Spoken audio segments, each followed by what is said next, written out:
سلام الله سو dhawaada asxaabta qaaliga janalkani waa janalka Hydrafix dabcan aan alaaba kusoo gudbiyo lacagaha aan usbuucan isha ku hayo ama yani maalintaas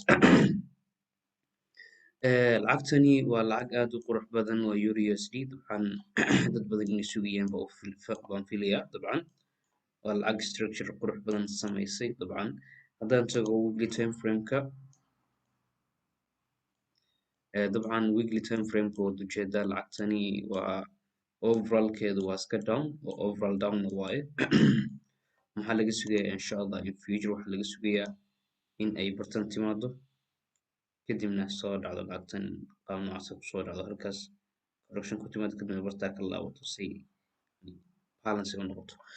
dabcan noocaas oo kale laga sugaya in future laakiin laga in future yani shaqadeena ma aha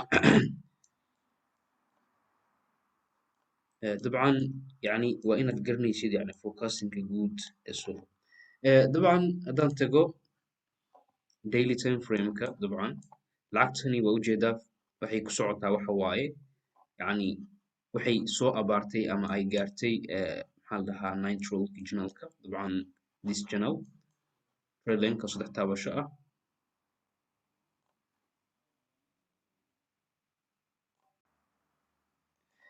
dabcan waa sababta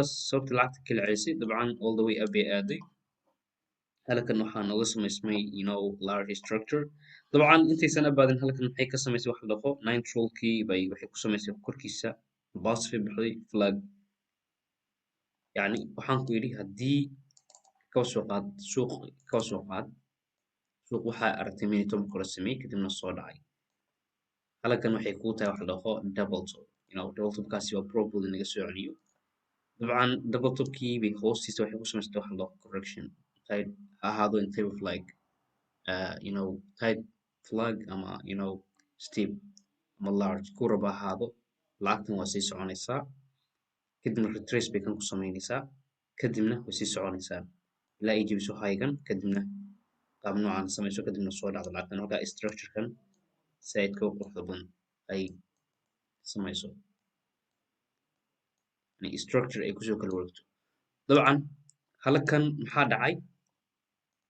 halkan waxaa dhacay qaab structure ay samaysay waa ujeedaa sababta soo kala wareejisay flag neutral key structure-ka flag way soo dhacday kadib halkaas iyadoo ka hormarisay wax la dhaho neutral key bay soo dhaaftay okay maxay samaysay wax la dhaho in type of like dabcan waxay noqonaysaa waxa weeye yani generalkii waxay ku jabsatay waxa la dhaho in term of low momentum kadibna waxay samaysay waxa la dhaho structure dhamaystiran kadibna way soo dhacday dabcan iyadoo soo jebisay waxa la dhaho this channel-kan halkan ku jira dabcan inuu indhaha kaaga muuqan karaa dabcan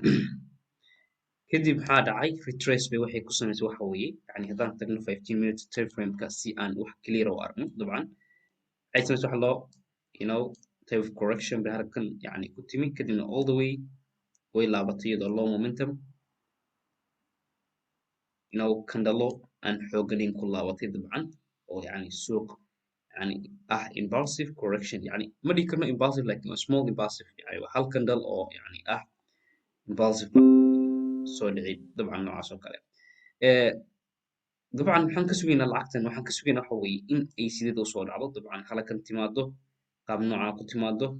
kadibna sii dayso dabcan ama in ay halkan lacagtani qaab noocana hadda ay ka hormarisay kadibna sii dayso in barta kadibna all the way up ay halkaa kasoo laabato insha Allah kadibna